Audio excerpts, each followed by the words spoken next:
Okay, next topic हम लोग start करेंगे, effect of change in pressure. ठीक है, तो अगर हम प्रेशर में चेंज करेंगे तो एक स्टेट से दूसरे स्टेट में क्या चेंज आता है। टेम्परेचर हमने पढ़ लिया था लास्ट क्लास में। आज हम पढ़ेंगे कि जब हम प्रेशर में चेंजेस करते हैं तो क्या चेंज आता है मैटर में। तो we have already learn that difference in various states of matter is due to the difference in distance between the particles. Obviously particles के बीच में जितना डिस्टेंस होता है उसी के डिपेंड होके पार्टिकल सॉलिड, लिक्विड और गैस बनता है। What will happen when we start putting pressure and compress a gas in an enclosed cylinder? Will the particle come closer? Do you think that increase or decrease in pressure can change the state of matter? तो आप देख सकते हो, अगर आप यहाँ पे एक सिलेंडर है, एक पिस्टन है, अगर आप कंप्रेस करोगे तो पार्टिकल्स पास आ रहे हैं, इफ यू कैन सी। तो स्टार्टिंग में अगर गैस है, कंप्रेस करने पे पार्टिकल्स और पास आ गए जैसे लिक्विड में होते हैं, और ज्यादा कंप्रेस करा तो पार्टिकल्स और पास आ गए जैसे कि सॉलिड में होते हैं। तो applying pressure and reducing temperature can liquefy gases. तो गैस को लिक्विफाइड करने के लिए हमें क्या करना होगा, प्रेशर को अप्लाई करो और टेम्परेचर को रिड्यूस करो। ठीक है, क्योंकि आप टेम्परेचर को बढ़ा के रखोगे तब इतना फर्क नहीं पड़ेगा, क्योंकि वो पार्टिकल्स उतने ही फ्रीली स्टेट में रहेंगे अगर टेम्परेचर बढ़ाओगे, क्योंकि उनके पास एनर्जी रहेगी। तो टेम्परेचर को भी आपको कम करना होगा और प्रेशर बढ़ाना होगा। Have you heard of solid carbon dioxide? देखो सॉलिड कार्बन डाइऑक्साइड भी होती है जिसको हम स्टोर करके रखते हैं हाई प्रेशर पे। ठीक है, solid CO2 get converted directly to gaseous state on decreasing the pressure to ATM without coming into liquid state. This is the reason that solid carbon dioxide is also known as dry ice. ठीक है, ये mark कर लो, dry ice क्या होता है, जब हम carbon dioxide को स्टोर करते हैं हाई प्रेशर में स्टोर करके रखते हैं ताकि ज्यादा से ज्यादा कार्बन डाइऑक्साइड स्टोर हो जाए कंप्रेस करके। तो कार्बन डाइऑक्साइड को हम स्टोर करके रखते हैं जिसको बोला जाता है सॉलिड कार्बन डाइऑक्साइड, और उसको वापस से गैसियस स्टेट में भी बना सकते हैं जब उसको प्रेशर बहुत ज्यादा कम कर दोगे, उसका 1 ATM प्रेशर पे ले आओगे। तो वो सॉलिड में स्टोर करते हैं और जब उसको कार्बन डाइऑक्साइड चाहिए होती है तो डायरेक्टली वो गैसियस स्टेट में कन्वर्ट हो सकती है। ठीक है, और इसीलिए इसको बोला जाता है सॉलिड कार्बन डाइऑक्साइड को ड्राई आइस, क्योंकि डायरेक्टली वो हम सॉलिड से गैस में कन्वर्ट कर सकते हैं। ओके, तो इसीलिए इसको ड्राई आइस बोला जाता है, क्योंकि सॉलिड से डायरेक्टली आप कन्वर्ट कर सकते हो गैसियस स्टेट में। ठीक है, प्रेशर को रिड्यूस करके कितना, 1 ATM पे। 10 वीकेंड आपने देखा भी होगा ना, कार्बन डाइऑक्साइड स्टोर रहती है गैस की फॉर्म में। सिलेंडर में आपने रेड कलर के सिलेंडर्स देखे होंगे, उसमें भी होते हैं समटाइम्स। तो 10 we can say that pressure and temperature determine the state of substance. तो हम बोल सकते हैं कि टेम्परेचर और प्रेशर स्टेट पे डिपेंड करता है। अगर आप टेम्परेचर को डिक्रीज करते हो, टेम्परेचर को इंक्रीज करते हो, तो आपका सॉलिड से लिक्विड, लिक्विड से गैस बन जाता है। लेकिन प्रेशर को आपको डिक्रीज करना होगा टू कन्वर्ट गैस से लिक्विड पे आने के लिए और लिक्विड से सॉलिड आने के लिए प्रेशर को इंक्रीज करना होगा। ठीक है, तो प्रेशर को अगर आप इंक्रीज करोगे तो गैस से लिक्विड, लिक्विड से सॉलिड बन सकता है। टेम्परेचर को इंक्रीज करोगे तो सॉलिड से लिक्विड, लिक्विड से गैस बन सकता है। ठीक है,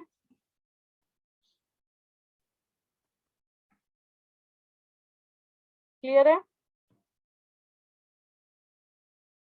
आगे देखो, इवेपोरेशन क्या होता है। Evaporation, do we always need to heat or change pressure for changing the state of matter? Can you quote some example from everyday life where change of state from liquid to vapor takes place without liquid reaching the boiling point? Water, when left uncovered, slowly changes into vapor. Wet clothes dry up. What happens to water in the above two examples? We know that particles of matter are always moving and are never at rest. At a given temperature in any gas, solid, liquid, or gas, there are particles with different amount of kinetic energy. In case of liquid, small fraction of energy at the surface having higher kinetic energy is able to break away force of attraction and get converted into vapor. This phenomena of change of liquid, जब हमारा liquid जो है वो boil होके vapour में convert हो जाता है, उसको बोलते हैं इवेपोरेशन। इवेपोरेशन होता है when liquid convert into vapours. कैसे कन्वर्ट होता है? जो काइनेटिक एनर्जी है, जब हम बॉईल कर रहे हैं, हीट दे रहे हैं, तो ऊपर की जो काइनेटिक एनर्जी है यहाँ पे भी मेंशन करा हुआ है कि in case of liquid small fraction of particles at the surface having higher kinetic energy, क्योंकि जो सरफेस पे है, सरफेस पे जो पार्टिकल्स हैं उनकी काइनेटिक एनर्जी बहुत ज्यादा हाई होती है, तो वो फोर्स ऑफ अट्रैक्शन जो है ब्रेक डाउन करके वेपर बन जाते हैं, मतलब फ्रीली मूव कर जाते हैं। तो जैसे अगर ये लिक्विड है तो जो सबसे ऊपर वाले पार्टिकल्स है ये फ्रीली मूव करेंगे, वेपर बन जाएंगे, फिर जो ऊपर की लेयर है वो वेपर बन जाती है, फिर ऊपर की लेयर, तो ऊपर ऊपर की जो लेयर होते रहती है वो काइनेटिक एनर्जी उनकी बहुत ज्यादा हाई होके वेपर्स में कन्वर्ट हो जाते हैं वो। इवेपोरेशन को कौन कौन से फैक्टर अफेक्ट करते हैं, तो ये डिफरेंट डिफरेंट फैक्टर्स है। पहला, अगर आप सरफेस एरिया बढ़ाते हो, तो if you increase the surface area the rate of evaporation increases obviously. जितना ज्यादा आप सरफेस एरिया बढ़ाओगे तो ज्यादा से ज्यादा पार्टिकल ऊपर के सरफेस पे रहेंगे और जल्दी इवेपोरेट होंगे। फॉर एग्जाम्पल, अगर आपको क्लोथ्स जब हम ड्राई करते हैं तो उनको स्प्रेड आउट करके ही सुखाते हैं, क्यों? ताकि सरफेस एरिया बढ़े, जल्दी इवेपोरेशन हो। विद द नेक्स्ट है with the increase in temperature more number of, जितना ज्यादा आप टेम्परेचर बढ़ाओगे इवेपोरेशन बढ़ेगा, ठीक है, ज्यादा काइनेटिक एनर्जी बढ़ेगी, ज्यादा काइनेटिक एनर्जी बढ़ेगी तो ज्यादा से ज्यादा वो वेपर स्टेट में कन्वर्ट होगा।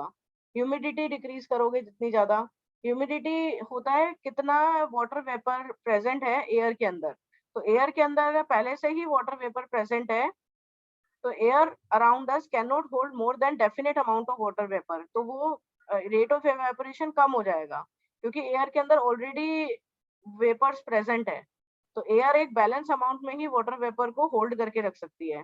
तो इसलिए क्लोथ्स भी बहुत कम सीखते हैं, बहुत टाइम लगता है ड्राई होने में अगर रेनी सीजन हो, क्योंकि रेनी सीजन में ह्यूमिडिटी ज्यादा रहती है, ऑलरेडी एयर के अंदर वाटर वेपर प्रेजेंट है, तो ह्यूमिडिटी डिक्रीज करती है रेट ऑफ इवेपोरेशन को।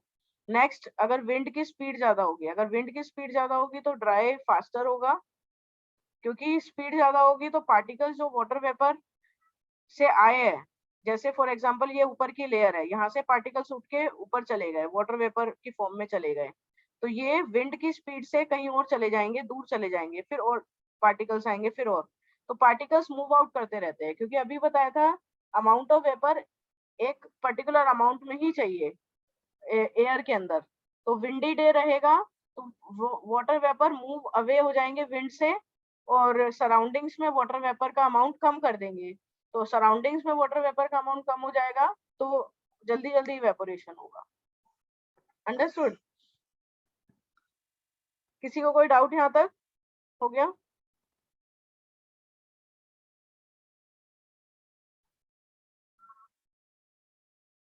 ठीक है, तो ये हमने पढ़ लिया था, ठीक है। इसमें ये इंटर कन्वर्जन भी कर लेना, इंटर कन्वर्जन ये बहुत इंपॉर्टेंट है टेबल। इसमें अगर सॉलिड से अगर आप लिक्विड में कन्वर्ट करते हो तो उसको बोलते हैं फ्यूजन, लिक्विड से गैस पे कन्वर्ट करते हो तो वेपराइजेशन, गैस से सॉलिड पे आते हो तो उसको बोलते हैं डिपोजिशन, और इसका उल्टा, अगर आप सॉलिड से गैस में कन्वर्ट करते हो तो it is called sublimation, sublimation is a process in which we convert solid directly into gas, gas से लिक्विड को कंडेंसेशन, लिक्विड से सॉलिड को सॉलिडिफिकेशन। तो ये आप टेबल लर्न कर लेना, क्लियर? आगे देखो, इवेपोरेशन के कॉजेज हमने कर लिए थे। आगे देखो, how does evaporation cause cooling, evaporation से कूलिंग कैसे आती है? In an open vessel the liquid keeps on evaporating, होता है the particles of liquid absorb energy from the surrounding to regain the energy loss during evaporation. तो होता क्या है, जब कोई अगर एक में ओपन वेसल रखती हूँ तो उसका पानी तुम अगर चेक करते हो तो पानी रोज गायब होता रहता है, अगर आप पहले दिन प्लांट को पानी दो दूसरे दिन प्लांट ड्राई हो जाता है, क्यों? क्योंकि इवेपोरेशन से की वजह से सारा का सारा जो पानी है वो डेली कुछ ना कुछ एब्जॉर्ब होता रहता है, हमारी सराउंडिंग पानी वो एब्जॉर्ब कर लेती है। अब एनर्जी लॉस्ट होती है, तो अगर एनर्जी लॉस्ट हो जाती है, एनर्जी लॉस्ट कैसे हुई? The particles of liquid absorb, यहाँ से देखो, the particles of liquid absorb energy from the surrounding to regain the energy loss during evaporation. अब होगा क्या, जो पार्टिकल्स होंगे लिक्विड के वो हमारे सराउंडिंग से एनर्जी ले लेते हैं ठीक है, to regain the energy loss during evaporation, this absorption of energy from the surrounding make the surrounding cold. होता क्या है, जैसे फॉर एग्जाम्पल आपने एक वेसल रखा, ठीक है, वेसल में काफी सारा पानी है, ठीक है, पानी जो है थोड़ा सा इवेपोरेट हो गया फर्स्ट डे, ठीक है, पानी जब इवेपोरेट होता है तो जो पार्टिकल्स है लिक्विड के, उनकी एनर्जी लॉस होगी क्योंकि पानी इवेपोरेट हो गया। तो वो क्या करेंगे, जो एनर्जी लॉस्ट हुई इवेपोरेशन के टाइम पे, उसको वापस से रीगेन करने के लिए सराउंडिंग से एनर्जी ले लेते हैं। और जब वो सराउंडिंग से एनर्जी लेंगे, क्योंकि ये है तो लिक्विड, जब वो लिक्विड सराउंडिंग से एनर्जी लेगा तो इस वजह से सराउंडिंग जो है कोल्ड हो जाती है। इसीलिए तुमने देखा होगा समटाइम्स जब बहुत ज्यादा गर्मी होती है, धूप का टाइम हो, तो पाइप से लोग पानी स्प्रे करते हैं, स्प्रिंकल करते हैं, जिससे पूरा का पूरा ठंडा हो जाता है। अगर आपके बालकनी में अगर आप पानी डालते हो तो ऐसा नहीं है जहाँ पे आपने फर्श में पानी डाला वहां पे ठंडा होगा, एयर भी कूल डाउन हो जाती है, सराउंडिंग्स भी कोल्ड हो जाती है, ठीक है, क्योंकि वो सराउंडिंग से फिर एक्सचेंज ऑफ एयर पार्टिकल्स चलता है, और उन पार्टिकल्स के अंदर क्या है, वाटर। समझ आया? और एग्जांपल्स करेंगे और क्लियर होगा। What happens when you pour some acetone nail page remover on your palm, the particles gain energy from your palm or surroundings and evaporate, causing the palm to feel cool। तुमने काफी जगह देखा होगा, तुम पानी nail paint remover या कुछ और चीज अपने पाम पे डालते हो, ठंडक सा लगता है। क्यों लगता है? वो इसीलिए लगता है क्योंकि जो पार्टिकल्स है उन्होंने सराउंडिंग से अपनी एनर्जी ली है, ठीक है, क्योंकि जैसे ही आपने नेल पेंट रिमूवर डाला वो उड़ जाता है, ठीक है, और उड़ने के बाद उसको रीगेन करने के लिए वो सराउंडिंग से अपनी एनर्जी को गेन करता है। जब वो सराउंडिंग से एनर्जी लेता है तो इसलिए हमारी पाम जो है it feel cool. After a hot sunny day people sprinkle water on a roof और ओपन ग्राउंड, ये भी बताया था, because the large latent heat of vaporisation of water help, ये मार्क भी करते रहना साथ साथ ऐसा क्यों होता है, ठीक है, ये बता दिया है, helps to cool the hot surface, ठीक है। Can you cite some more example from the daily life जहाँ पे हम कूलिंग लगती है after evaporation, due to evaporation. तो जब भी कभी इवेपोरेशन होता है, पानी उड़ता है, ठीक है, तो वो सराउंडिंग से पानी लेता है, सराउंडिंग से एनर्जी लेता है। तो जब वो उसने सराउंडिंग से एनर्जी लेता है, क्योंकि एनर्जी का गेन हुआ है, जब एनर्जी का गेन होता है तो ऑब्वियसली कोई भी बॉडी हीट नहीं होती, कूल होती है। हीट कब होती है? जब हम लूज करते हैं एनर्जी को, और कूलिंग कब होती है? जब हम गेन करते हैं energy. Why should be where cotton clothes in summer? During summer, ये तो आपको पता ही होगा, बचपन से पढ़ते आए हो कि कॉटन क्लोथ्स क्यों पहनते हैं, फिर से पढ़ लेते हैं। During summer we respire more because of mechanism of our body which keeps us cool. We know that during evaporation the particles at the surface of the liquid gain energy from the surrounding or body surface and change into vapor. The heat energy equal to the which is equals to the latent heat of vaporization is absorbed from the body, leaving the body cool. Cotton being a good absorber of water, main तो यहाँ से start हुआ है, cotton जो है good absorber of water होता है, helps in absorbing the sweat and exposing it to the atmosphere for easy evaporation. Cotton बहुत ज्यादा गुड एब्जॉर्बर होता है, तो जो भी स्वेट आता है उसको एब्जॉर्ब कर लेता है, ठीक है, एब्जॉर्ब करके इवेपोरेशन पे जल्दी छोड़ देता है। तो इसलिए जितना भी कॉटन, सारा का सारा जो हमारी बॉडी से स्वेट आया वो कॉटन पे गया, और कॉटन ने उसको एब्जॉर्ब करके एनवायरनमेंट में इवेपोरेशन को इजी कर दिया, ठीक है।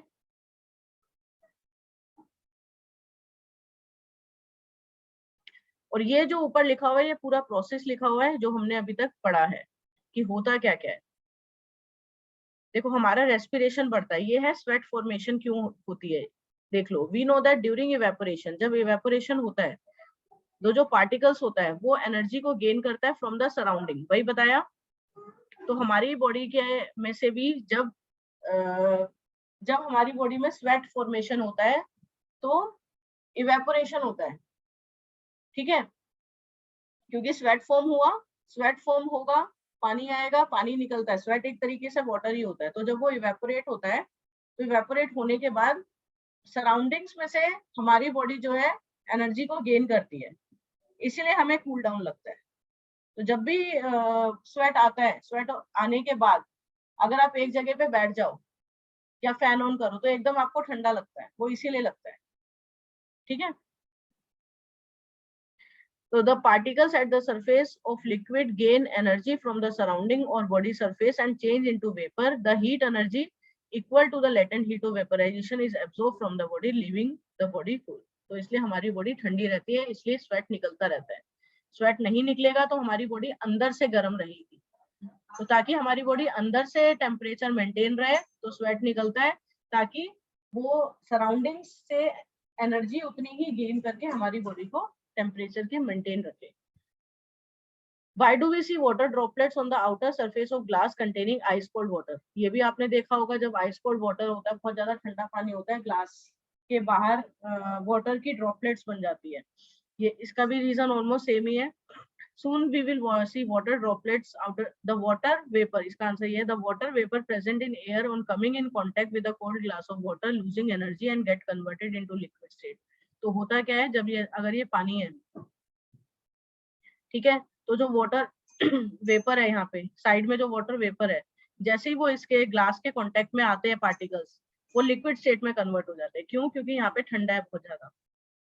ठीक है, तो जैसे ही वो कांटेक्ट में आते हैं कोल्ड ग्लास ऑफ वाटर के, तो इसने अपनी एनर्जी लूज कर लेते हैं, क्योंकि जैसे ही हम गैस के टेम्परेचर को कम करेंगे तो वो कंडेंस हो जाएगा। गैस के टेम्परेचर को कम करोगे तो वो कंडेंस हो जाएगा, कंडेंस होकर अपनी एनर्जी लूज करेगा और वो लिक्विड में कन्वर्ट हो जाएगा।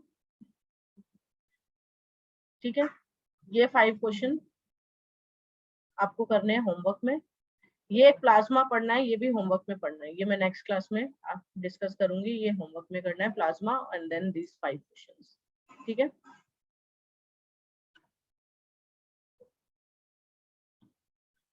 अब हम ये वाले क्वेश्चंस पहले डिस्कस करते हैं जो लास्ट क्लास में हमने होमवर्क में दिए थे।